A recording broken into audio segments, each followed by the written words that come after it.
Pagkaraan ng 300 metro. Gamitin ang daanan sa kaliwa upang manatili sa kaliwa hanggang flyover ta San Juan.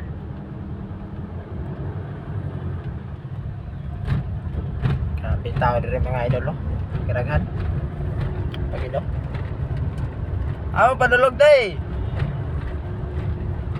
Grabe, puno flyover. Sana man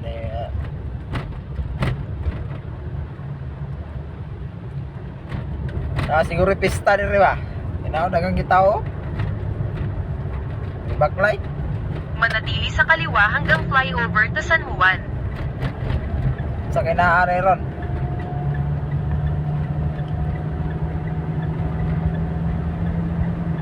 Pasaka natin rin sa flyover San Juan. Pagkaraan ng 1.7 kilometro. Kumaliwa